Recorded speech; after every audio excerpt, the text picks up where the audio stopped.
Qué grande es su belleza, qué grande es su majestad. ¿Será que en esta noche podemos volver a aplaudirle a Él y decirle: grande eres, grande es tu grandeza, grande es tu fidelidad para con nosotros? No hay nadie más especial que Él para con nosotros. ¿Cuánto lo gozamos en Dios? Ay, gloria al Señor. Vamos a darle gracias al Señor en esta noche. No sé, algunos tienen alguna petición, levanten la mano las peticiones, los que tienen petición. Muy bien, allá atrás tenemos peticiones. Vamos a orar por estas peticiones, pero quisiera que quien va a recoger en esta hora las ofrendas y esta parte pudiera agradecerle a Dios por estas grandes necesidades que pueden estar en esta noche. Amén. Pueden pasar aquí al frente, por aquí, por este ladito acá, por aquí.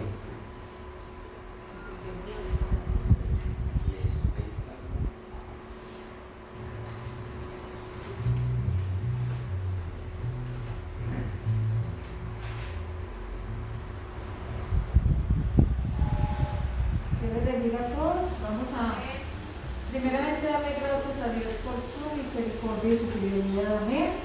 Y presentar cada necesidad delante del Señor.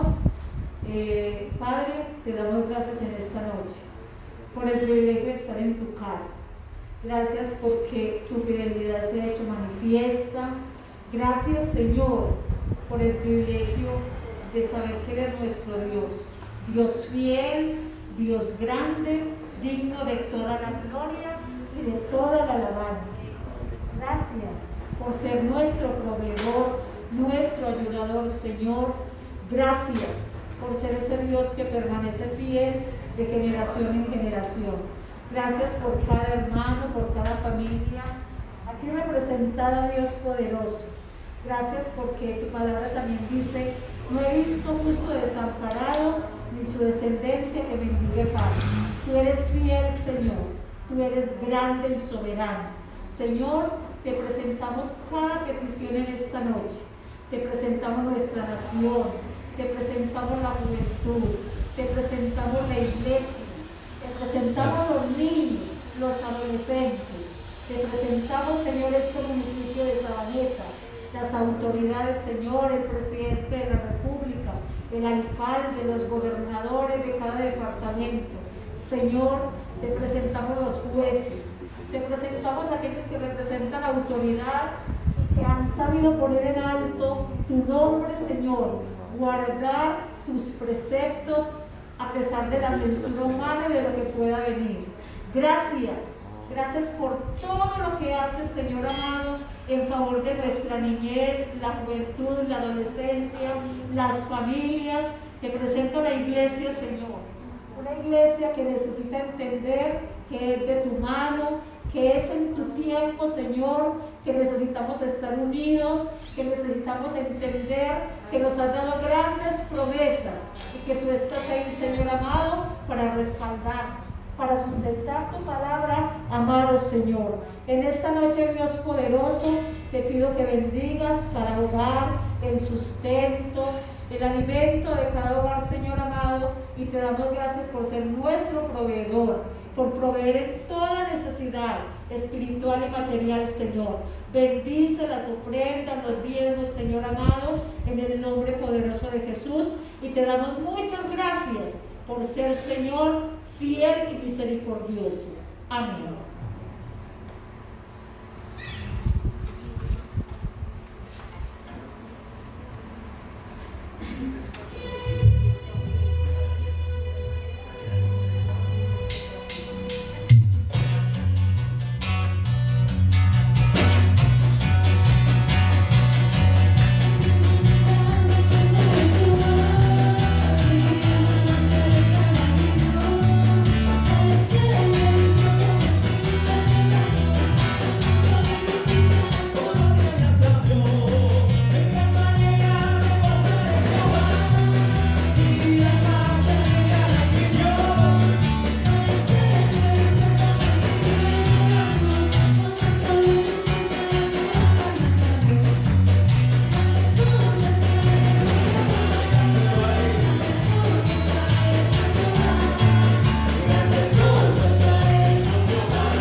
Denle un aplauso a André.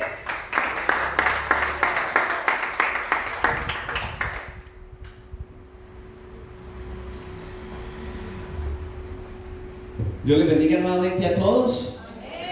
A ver si Juan me ayuda por acá. Muy bien. Ya, por aquí.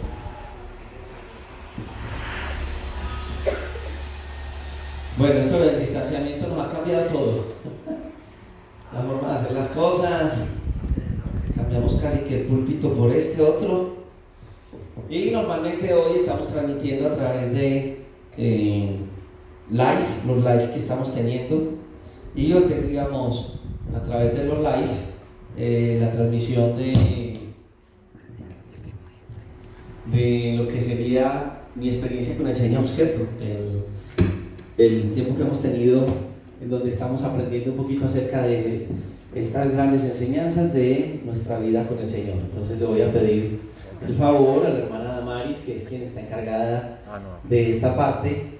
Y bueno, mientras no sabemos cómo vamos a seguir cuadrando los días en que vamos a tenerlo, porque sé que muchas personas hoy estaban esperando mi experiencia con Dios, y aunque estamos en la iglesia adorando al Señor, pues vamos a tener también esta enseñanza que nos enriquece a todos y es de mucha bendición. ¿Cuánto nos gozamos en el Señor? Muy bien. ¿Cuánto le damos un aplauso al Señor y por las vidas que nos están viendo a través del live? Listo.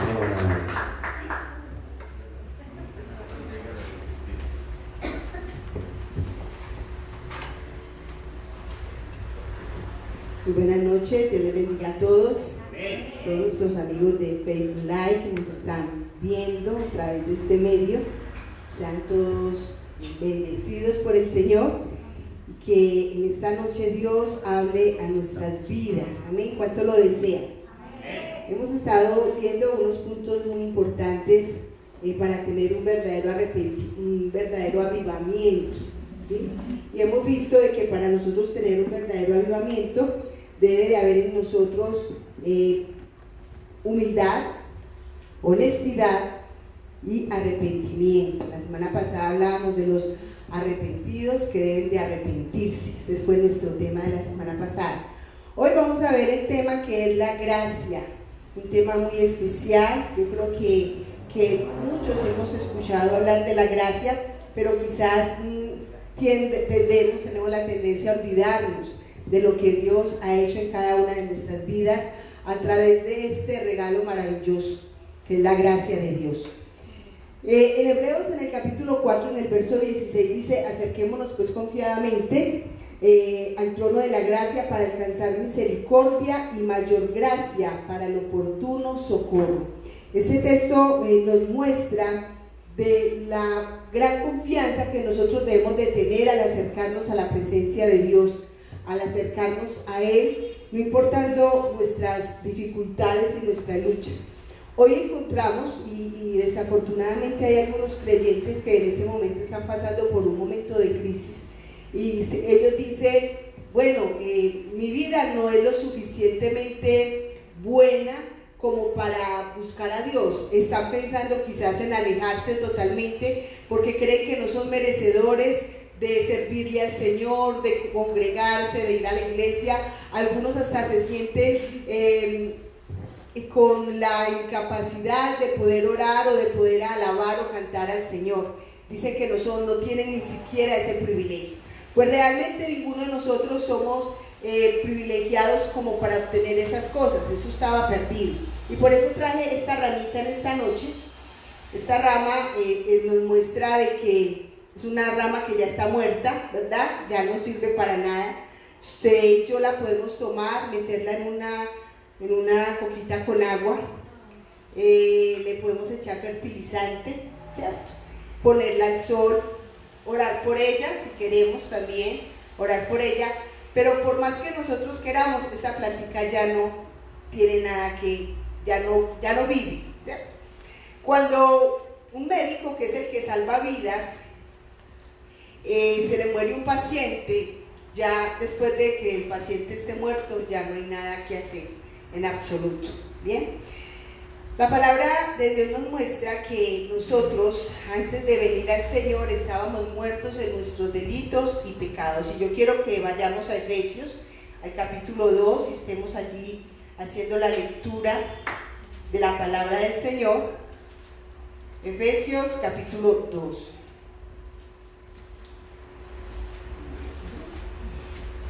Bien. Dice el verso 1 de Efesios 2.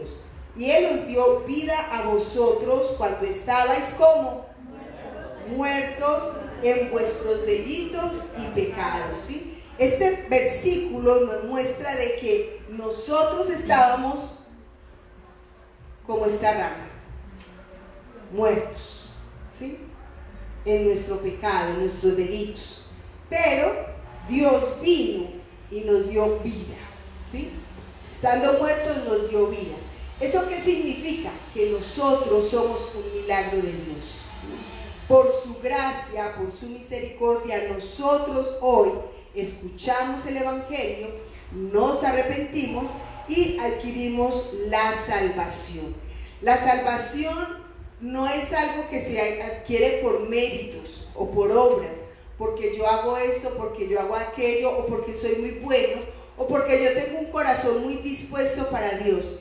Realmente aún la disposición en nuestro corazón la pone el mismo Dios. Nosotros no podemos hacer absolutamente nada.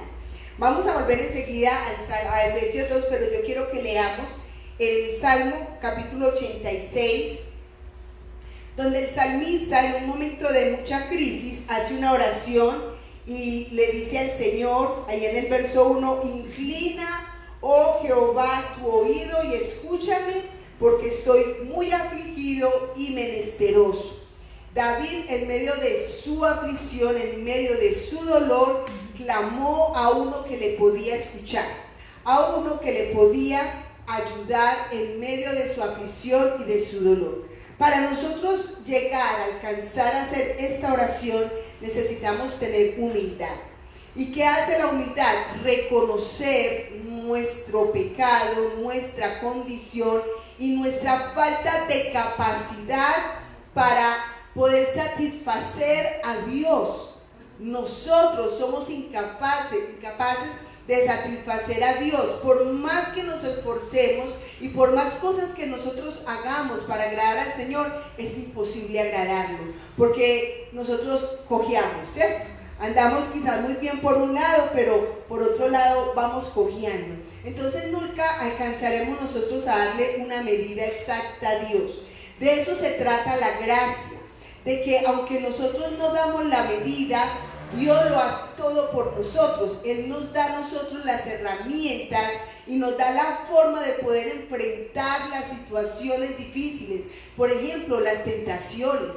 Dios es el que nos da a nosotros la fuerza para soportar la tentación. No es ni siquiera nosotros mismos, porque por nuestra propia fuerza somos incapaces de vencerla. Solamente Dios, que nos puede dar la salida al pecado, puede ayudarnos a mantenernos bien. Aquí el salmista dice, guarda mi alma porque soy piadoso. Vemos entonces que el salmista está diciendo que el único que puede cuidar su alma es Dios. Solamente el que puede guardar nuestra alma es Dios. Luego dice, salva tú, oh Dios mío, a tu siervo que en ti confía. El único que puede salvar es Dios. Vemos entonces que no solamente guarda nuestra alma, sino que también nos salva. En el verso 3 dice, ten misericordia de mí, oh Jehová, porque a ti clamo todo el día. Solamente Dios puede tener misericordia de nosotros. Número 4, alegra el alma de tu siervo, porque a ti, oh Señor, levanto mi alma. 4, Él nos alegra. 5, quinto versículo, porque tú, Señor, eres bueno y perdonador y grande en misericordia para con todos los que te invocan. Escucha, oh Jehová, mi oración y está atento a la voz de mis ruegos. En el día de mi angustia te llamaré, porque tú me responderás. Vemos entonces que el salmista guarda la esperanza de que Dios le dé una respuesta y que Dios acuda a su necesidad, que Dios la supla cuando este hombre clama a él. Repito, para nosotros llegar a clamar a Dios, reconocer nuestra condición de pecado, reconocer nuestra necesidad, entonces es necesario tener humildad. Bien, Cuando nosotros somos religiosos, nos convertimos en personas vanagloriosas, ¿cierto? Y siempre nos estamos comparando con los demás, colocándonos nosotros en la mejor posición. ¿Sí? Nosotros somos los más santos, nosotros somos los que más oramos, nosotros somos los que más ayunamos, yo soy mejor que aquel porque yo hago así y aquel hace de otra manera. Eso es lo que hace la religión, hace que nos jactemos de lo que hacemos para Dios, de lo que somos, pero también el religioso es una persona que siempre tiene temor a que no pase lo que él está esperando, temor a que no se le dé respuesta a sus peticiones, o temor a perder la salvación, porque no ha comprendido lo que es realmente la gracia de Dios. El que recibe el perdón de Dios vive bajo la gracia, ¿sí? El que sabe que ha sido justificado vive bajo la gracia, y los que vivimos bajo la gracia tenemos la vida de Dios, ¿sí? No necesitamos nosotros esforzarnos, sino que esa vida fluye a través de nuestras vidas. La humildad entonces nos lleva a reconocer que no tenemos nada que ofrecerle al Señor. ¿Alguien aquí tiene algo que ofrecerle a Dios? Eso es lo que nos permite a nosotros entonces dedicarle nuestra vida al Señor, porque dependemos de Él, de lo que Él puede hacer en nosotros. Vamos otra vez a Efesios, en el capítulo 2, donde el Señor dice, en el versículo 4, Pablo está hablando de esta gracia, dice: pero Dios, que es rico en misericordia, por su gran amor con que nos amó, aun estando nosotros muertos en pecados, nos dio vida juntamente con Cristo. Y está entre paréntesis: por gracia sois salvos, ¿sí? Vemos que somos salvos por la misericordia de Dios, por su inmenso amor, amén, y Él nos dio vida juntamente con Cristo, ¿sí? El verso 6 dice: juntamente con Él nos resucitó, asimismo nos hizo sentar ¿en dónde? En lugares celestiales. Él nos hizo sentar en lugares celestiales. ¿Con quién? Con Cristo Jesús. Muy bien. Y juntamente con Él nos resucitó, y asimismo nos hizo sentar en los lugares celestiales con Cristo Jesús. ¿Para qué? Para mostrar en los siglos venideros las abundantes riquezas de su gracia en su bondad para con nosotros en Cristo Jesús. Este nos muestra 4 características de Dios: 1, que es misericordioso; 2, que es un Dios de amor; 3, que es un Dios bondadoso; y 4, que es un Dios de gracia, un Dios que sabe regalar, que sabe dar sin importar la situación o las condiciones de la otra persona. Nosotros entonces no teníamos ninguna esperanza, no teníamos ninguna posibilidad de sobreponernos al dominio del pecado. Era imposible que nosotros con nuestra propia fuerza lo pudiéramos alcanzar o lo pudiéramos alcanzar. Es más, cuando nosotros escuchamos la palabra de Dios, la entendimos por la misma gracia que Dios nos dio. Ni siquiera porque nosotros éramos muy inteligentes, ¿sí? Porque la palabra de Dios dice que a los sabios, a Él les escondió estas cosas. Jesús hizo una oración por allá en Mateo, donde dice: gracias te doy, Padre, porque esto no se lo diste a conocer a los sabios ni a los entendidos, sino a los niños, ¿sí? Que caracterizan la humildad, la sencillez, ¿sí? Que tienen la capacidad de sentirse ayudados, de buscar ayuda, de suplicar ayuda. Nosotros entonces no podíamos tomar la salvación por nuestra propia cuenta. No podríamos cambiar nuestra condición. Estábamos muertos, absolutamente muertos. Pero Él la transformó y nos infundió vida. Dios entonces hizo una cosa muy importante a través de la cruz. Primero, satisfizo su necesidad de venganza, o sea, porque la ira de Dios la descargó en la cruz del Calvario, fue descargada allá. Allá Él entonces satisfizo su deseo de venganza. Luego Él alcanzó la exigencia de la justicia, o sea, solamente uno que fuera sin pecado podía pagar por el pecado de todos. Eso entonces lo cumplió, lo suplió en la cruz del Calvario. Tercero, extendió su misericordia, no solamente quedó en los judíos, sino que se extendió para todo, para el mundo entero. Y luego le añadió gracia, ¿sí? Dios castiga el pecado, perdona a los pecadores, luego nos adopta como hijos y después nos da o nos hace herederos juntamente con Cristo. ¿Se da cuenta todo lo que Dios ha hecho por nuestra vida a través de la gracia? La gracia entonces no da recompensas por nada que nosotros hagamos para merecerlo. La gracia no es recompensa, ¿sí? Ay, no, por la gracia de Dios, Dios me recompensó porque yo hice eso. Dios no recompensa. Dios da, sin merecer, ¿sí? Bueno, en segundo lugar, después de que vemos que Dios nos da gracia para salvarnos, su gracia nos salva, nos redime, nos transforma, encontramos también otro punto muy importante, y es que la gracia nos sirve, nos es útil para ser santificados, ¿sí? Nosotros no podemos ser santos por nuestra propia cuenta, somos santos a través del sacrificio de la cruz.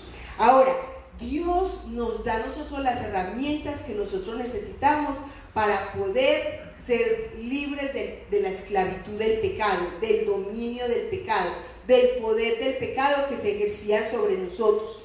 Esa es la realidad del creyente. Nosotros nos convertimos al Señor, llegamos al Señor, pero seguimos siendo susceptibles al pecado. Siempre la tentación va a estar ahí. Ningún creyente puede decir hoy en día que no es tentado con nada. Cada uno de nosotros tenemos un área fuerte y un área débil. Todos nosotros somos tentados. Continuamente hay tentación. Porque todavía estamos en este cuerpito que exige, que hace exigencias y que reclama algunos gustos que de pronto a Dios no le agradan. Quizás usted en el día de hoy se está sintiendo que hay un pecado que le está gobernando, que hay un pecado que le está dominando, que hay un pecado que le está incitando a caer, y está usted luchando con eso. En el corazón nuestro está el deseo de obedecer al Señor, ¿verdad? Pero por más deseo que tengamos, muchas veces ese deseo no es suficiente. Caemos, tropezamos. Sentimos entonces que no somos aptos para hacer algunas cosas de la obra de Dios. Como les decía en un principio, algunos dicen, yo no soy digno siquiera de levantar mis manos, de adorar al Señor, de cantar. No, es que ni siquiera de arrodillarme a orar. ¿A cuánto les ha pasado que en algún momento han caído le han faltado a Dios, hay un pecado, tuvieron un pleito con un hermano, con una hermana, y luego dicen, yo con qué cara me arrodillo? ¿Con qué cara voy a llegar yo ante el Señor a decirle qué vergüenza de Dios? ¿Cierto? Eso nos suele pasar. Pero la gracia de Dios entonces es la que nos ayuda a superar esos momentos de crisis. No podemos desanimarnos porque la gracia de Dios nos cubre cuando nosotros fallamos, nos cubre cuando somos débiles, nos cubre cuando tenemos necesidad. Y esto todo lo hace a través de Cristo. En 1 Corintios, en el capítulo 10, el verso 13, dice la palabra del Señor, versículo 13: no nos ha sobrevenido ninguna tentación que no sea humana, pero fiel es Dios, que no nos dejará ser tentados más de lo que podéis resistir, sino que dará también juntamente con la tentación la salida para que podáis soportar, ¿sí? ¿Se da cuenta cómo Dios, sabiendo nuestra necesidad, sabiendo que somos seres humanos necesitados de Él, que necesitamos depender de Él continuamente, aún en medio de la tentación, Dios nos da los recursos para nosotros salir de ese momento difícil, ¿sí? Y dice que juntamente Él nos da la salida. Es Él el que nos la da, ni siquiera somos nosotros. Dios siempre nos tiene la solución a nuestra disposición, la tiene en nuestras manos. Luego en Hebreos, en el capítulo 4, en el verso 15, Dice,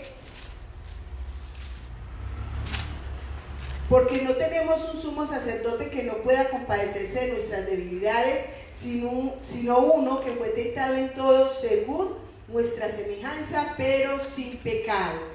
Él entonces entiende nuestra situación, nuestra condición, nuestra necesidad, conoce las luchas que nosotros tenemos. Sabe usted y yo que no le podemos esconder a Dios absolutamente nada de lo que esté pasando en nuestra vida, ni nuestros pensamientos, ni nuestras palabras, nada le podemos ocultar al Señor. Él todo lo sabe, pero Él se compadece de nuestra situación, de nuestra condición, ¿sí? En Romanos, en el capítulo 5, verso 20, también encontramos un texto donde nos dice cómo disfrutamos nosotros de esta gracia. Versículo 20 dice, por la ley se introdujo, así es que ya lo veo, pero la ley se introdujo para que el pecado abundase, mas cuando el pecado abundó, sobreabundó la gracia. Se me habían perdido mis cosas. Bien, muy bien. Dice, pero la ley se introdujo para que el pecado abundase, mas cuando el pecado abundó, sobreabundó la gracia. ¿Qué es lo que quiere decir este texto? Que por más pecadores que nosotros seamos, por más horribles o terribles hayan sido los pecados que hemos cometido, la gracia superó ese pecado. La gracia sobrepasó nuestros pecados, fue mucho más abundante. Ahora, esto nos da licencia para pecar. En la antigüedad muchas personas pensaban que este texto se interpretaba de esa manera: mientras más peco, más gracia tengo de Dios. Pero en Romanos, ahí mismo en Romanos, en el capítulo 6, verso 1 y 2 dice, ¿qué pues diremos? ¿Perseveraremos en el pecado para que la gracia abunde? En ninguna manera, porque los que hemos muerto al pecado, ¿cómo viviremos aún en él? ¿Sí? Y si nosotros hemos muerto con Cristo, pues entonces ya el pecado no tiene ningún dominio sobre nosotros. Ahora nosotros no tenemos excusa, pero como la gracia de Dios me cubre, entonces yo voy a pecar de manera deliberada. No, porque ya Cristo, ya Dios nos ha dado los recursos que nosotros necesitamos para ser libres de este pecado. En Filipenses, el capítulo 2, el verso 13, también lo vamos a leer. Yo sé que el tiempo que me queda es poco. Filipenses capítulo 2, verso 13. Disculpan, 2:13. Dice, porque Dios es el que en vosotros produce así el querer como el hacer por su buena voluntad.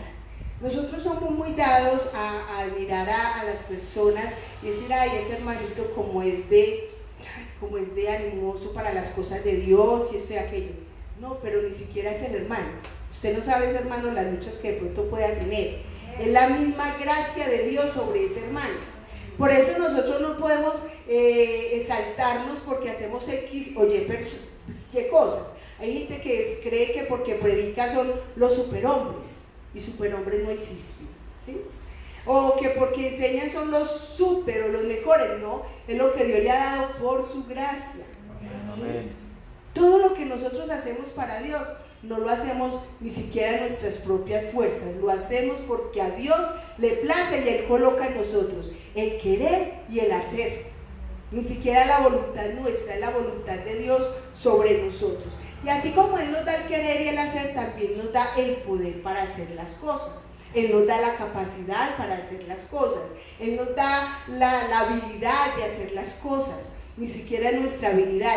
Y aquí viene a memoria un momento en que yo, toda la vida, para los programas de rehabilitación y para la iglesia, hacía tamales con el propósito de recoger fondos para la obra de Dios, ¿cierto? Pero un día cualquiera me dio por hacer tamales para mí, ¿sí? Para un dinerito para mí. Y resulta que esos tamales todos se me dañaron, se me vinagraron y no pude vender ni uno, ¿cierto? Entendí yo que lo que yo hacía no era para mí, ¿cierto? que Dios me lo había dado por su gracia y su bondad para que lo pusiera a disposición de la obra del Señor. Entonces aquí uno entiende cómo Dios obra de una manera maravillosa en nuestras vidas, ¿cierto? Y después, cuando pasan los años, que uno le ha pasado por muchas cosas en la obra del Señor y en el servicio a Dios, uno mira hacia atrás y uno dice, Dios mío, ¿yo cómo pasé eso? ¿Yo cómo pude vivir eso? ¿Sí? ¿Cómo lo pude superar? No fui yo, fue la gracia de Dios que había sobre mí para poder hacer todas estas cosas. Dios siempre nos equipa, aún y más cuando hay debilidades en nosotros. Por eso, cuando usted siente que hay algo que usted no puede hacer, que usted dice, me dicen que haga tal cosa, pero yo no sé hacerlo, no soy capaz, ahí es donde nosotros necesitamos depender de Dios, ¿sí? Porque lo que usted no sabe, ahí es donde Dios se va a glorificar. Ahí es donde Dios va a decir, se da cuenta, hija, es que no es usted, soy yo en usted, soy yo el que obro en usted. Usted no lo hace porque usted es más inteligente, ni porque es la mejor o porque es el mejor, usted lo hace por mi gracia. Entonces, el apóstol Pablo también escribe más allá de un aguijón que él tenía en la carne, ¿sí? Ese aguijón que Pablo tenía, se dice que es posible una enfermedad, pero era algo que le atormentaba continuamente y que muy posiblemente le impedía hacer la obra de Dios con libertad. Dicen que era algo, unas lagañas que él mantenía en sus ojos, una infección que mantenía en sus ojos, y que eso a veces le incomodaba, le daba vergüenza de las personas cuando le veía la materia en sus ojos, o le impedía ver, bueno, tantas incomodidades que realmente puede uno pasar a través de ciertas enfermedades. Pero Dios se niega a concederle el deseo de su petición, ¿sí? Él le dice, Señor, quítame este aguijón de la carne, y dice Pablo que él lo pidió en tres ocasiones se lo pidió al Señor, pero Dios se negó a darle lo que él quería. Dios simplemente le dijo, bástate mi gracia, ¿sí? Porque yo yo me glorifico en tu debilidad. Casi no entiendo. Bien. O sea, la gracia de Dios la encontramos entonces cuando nosotros llegamos al límite, ¿sí? La gracia de Dios no se halla hasta donde yo puedo hacer las cosas. La gracia de Dios se halla cuando yo ya no las puedo hacer, cuando yo ya no soy capaz, cuando yo no tengo las fuerzas, cuando yo me siento fracasado. ¿Sí? ¿Alguna vez usted se ha sentido fracasado en la vida cristiana? Bueno, es ahí donde nosotros vemos la gracia de Dios. Cuando vemos nuestras imperfecciones, es ahí donde nosotros podemos contemplar la gracia de Dios. Cuando nosotros nos sentimos débiles, es ahí donde nosotros vemos la fortaleza de Dios en cada una de nuestras vidas.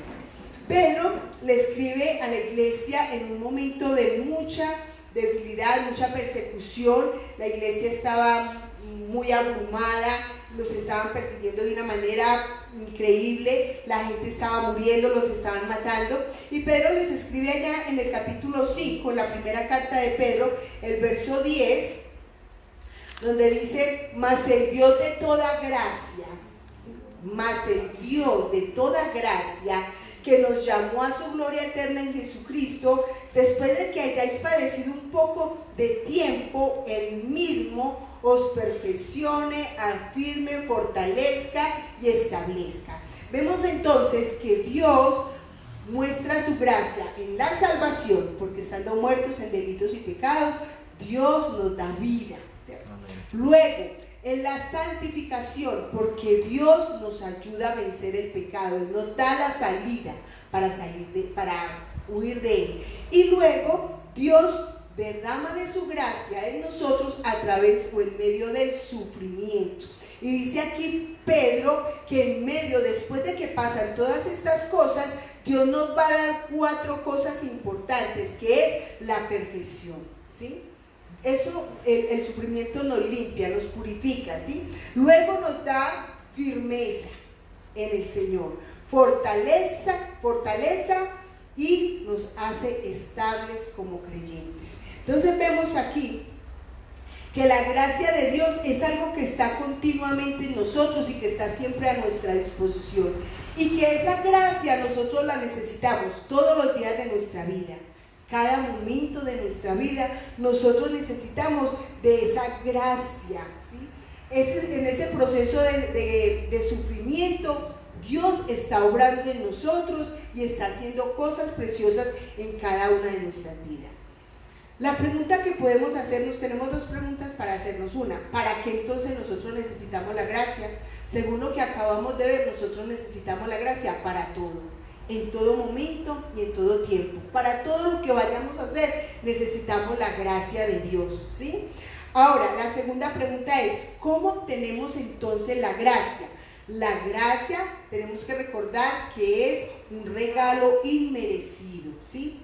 Pero aunque es inmerecido, no es incondicional, porque se requiere de humildad para poder recibir esa gracia. Santiago, en el capítulo 4, verso 6,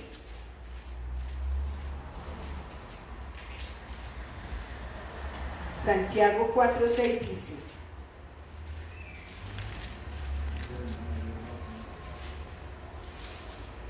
pero Él da mayor gracia. Por esto dice, Dios resiste a los soberbios y da gracia a los humildes. ¿A quién da Dios la gracia? A los humildes. Dios resiste entonces a aquella persona que se siente autosuficiente. No necesita a Dios absolutamente para nada. Los que manejan su vida a su manera, independientes de Dios. A los que luchan por vivir una vida cristiana en sus propias fuerzas, ¿sí? Los que no reconocen su necesidad. Y para terminar, yo quiero que vayamos a 2 de Samuel a mirar un poco sobre la vida de Mefiboset, y yo lo leía esta tarde y me conmovía el corazón de ver la bondad de Dios, como es de maravillosa y cómo va representada aquí. 2 de Samuel,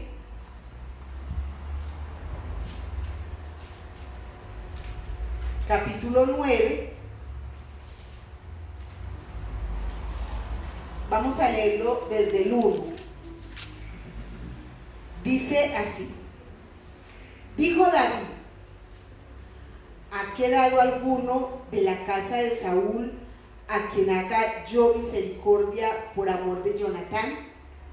Y vamos a interpretarlo de esta manera, como si Dios dijese: ¿ha quedado en la tierra alguien a quien yo pueda hacer misericordia por amor a mi hijo Jesús? Luego versículo 2 dice: y había un siervo de la casa de Saúl que se llamaba Siba, el cual llamaron para que viniese a David, y el rey le dijo: ¿eres tú Siba? Y él respondió: tu siervo. Y el rey le dijo: no ha quedado nadie en la casa de Saúl a quien haga yo misericordia de Dios. Y Siba respondió al rey: aún ha quedado un hijo de Jonatán lisiado de los pies. Entonces el rey preguntó: ¿dónde estás? Y Siba respondió al rey: he aquí, está en la casa de Maquir, hijo de Amiel, y de Lodebar. Entonces envió el rey David y le trajo de la casa de Maquir, hijo de Amiel, de Lodebar, y vino Mefiboset, hijo de Jonatán, hijo de Saúl, a David, y se postró sobre su rostro e hizo reverencia, y dijo David: Mefiboset. Y él respondió: he aquí tu siervo. Y le dijo David: no tengas temor, porque yo a la verdad haré contigo misericordia por amor de Jonatán tu padre, y te devolveré todas las tierras de Saúl tu padre, y tú comerás siempre a mi mesa. Y él, inclinándose, dijo: ¿quién es tu siervo para que mires a un perro muerto como yo? Entonces el rey llamó a Siba, siervo de Saúl, y le dijo: todo lo que fue de Saúl y de toda su casa yo lo he dado al hijo de tu señor. Tú pues labrarás la tierra, tú con tus hijos y tus siervos, y almacenarás los frutos para que el hijo de tu señor tenga para comer. Pero Mefiboset, el hijo de tu señor, comerá siempre a mi mesa. Y tenía Siba 15 hijos, y 20 siervos. Y respondió Siba al rey: conforme a todo lo que ha mandado mi señor el rey a su siervo, así lo hará tu siervo. Mefiboset dijo al rey: Mefiboset dijo el rey: comerá a mi mesa como uno de los hijos del rey. Y tenía Mefiboset un hijo pequeño que se llamaba Micaía, y toda la familia de la casa de Siba eran siervos de Mefiboset. Y moraba Mefiboset en Jerusalén, porque comía siempre a la mesa del rey y estaba lisiado de ambos pies. Si nosotros, al contemplar este texto, lo comparamos con la gracia de Dios, con la misericordia de Dios para con nosotros, vemos que nosotros somos esos discapacitados, ¿sí? Paralíticos. No podemos hacer nada por nuestras propias fuerzas. Usted, si no puede caminar, usted tiene muchas limitaciones, ¿verdad? Y al parecer, cuando Mefiboset se postra ante el rey, el hombre estaba en el piso, ¿sí? Para poderse postrar tenía que estar en el piso. Entonces nos damos cuenta que este hombre Mefiboset reconoció delante del rey su condición y le dijo: ¿quién es tu siervo? Voy a mirar acá.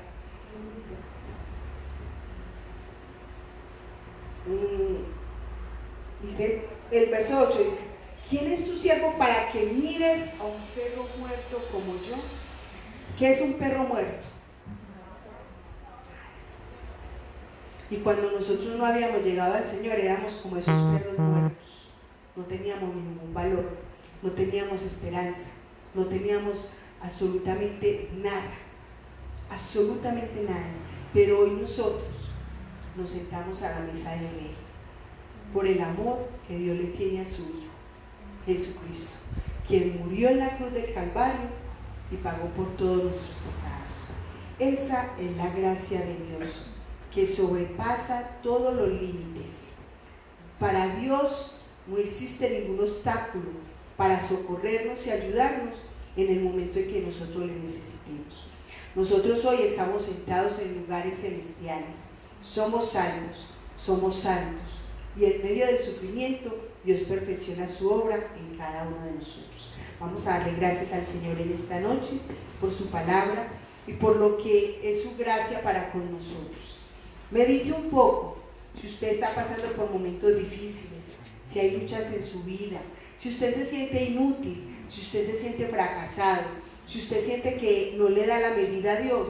Eso es un privilegio y es una bendición, porque es el mismo Dios el que nos está hablando al corazón y convenciéndonos de la gran necesidad que tenemos de Él. Ahí también está operando su gracia para con nosotros. Padre, te alabamos en esta preciosa noche.